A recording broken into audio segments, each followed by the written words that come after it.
Bienvenue sur ma chaîne YouTube. L'objectif de cette vidéo sera de répondre à une question du site, donc sur le forum comment ça marche.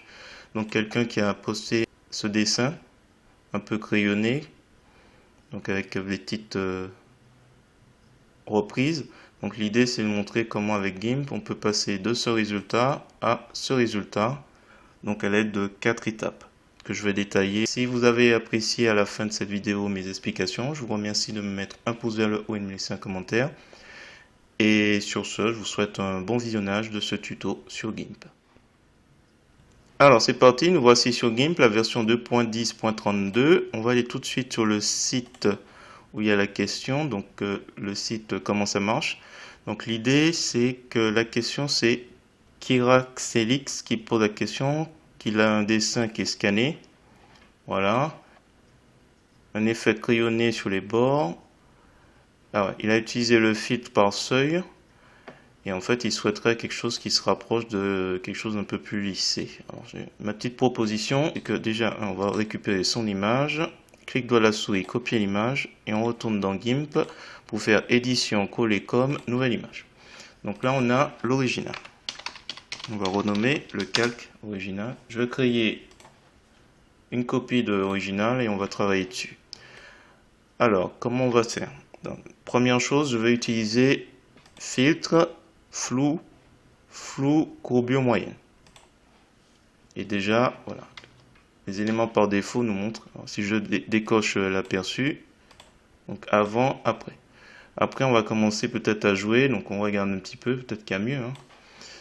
On va s'éloigner un peu, on se met bien à 100%, hop, pour avoir toute l'image, donc 100%, et on joue avec l'itération. Déjà, je suis à 140, mais bon, déjà, on voit déjà qu'il y a quelque chose de pas mal.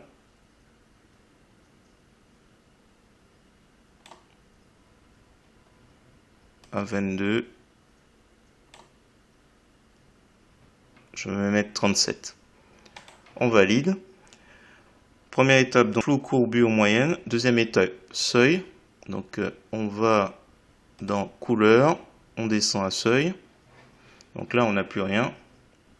On prend le curseur ici du canal valeur et on abaisse, on abaisse, on abaisse. Enfin, on abaisse. On remonte et on regarde en même temps si ça nous plaît, si ça correspond à ce qu'on souhaite. Alors si on va trop loin, c'est pas bon. Donc il faut arriver à quelque chose d'assez harmonieux. Une fois que c'est fait, on fait valider. Hop. Troisième étape, on va donner un petit coup de flou gaussien. Donc filtre, flou gaussien cette fois-ci. On n'est plus dans flou courbure moyenne. On peut laisser à 1,50. L'idée c'est que 0,50 c'est pas terrible. 1,50 ça a l'air d'aller. 2,50 non. Donc si je vais à 0 et j'essaie 1, peut-être 1. On va essayer déjà 1,50 la valeur par défaut. On valide. Troisième étape, on va renforcer la netteté.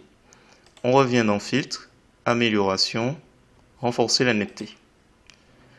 Et là on va jouer avec radius et lui. Amount. Donc là on voit déjà, hop, l'effet. Et on valide. Voilà. 3 étapes.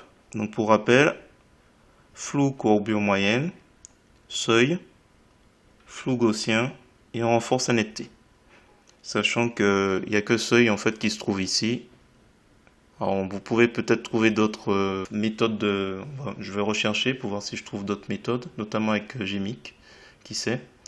Voilà, ben, je vais poster le résultat et on va voir un peu ce qu'il en est.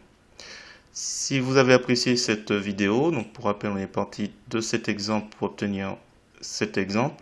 Je vous remercie de me mettre un pouce vers le haut et de me laisser un commentaire. Et n'hésitez pas également à vous abonner à ma chaîne pour voir d'autres contenus sur GIMP, LibreOffice ou Gmic.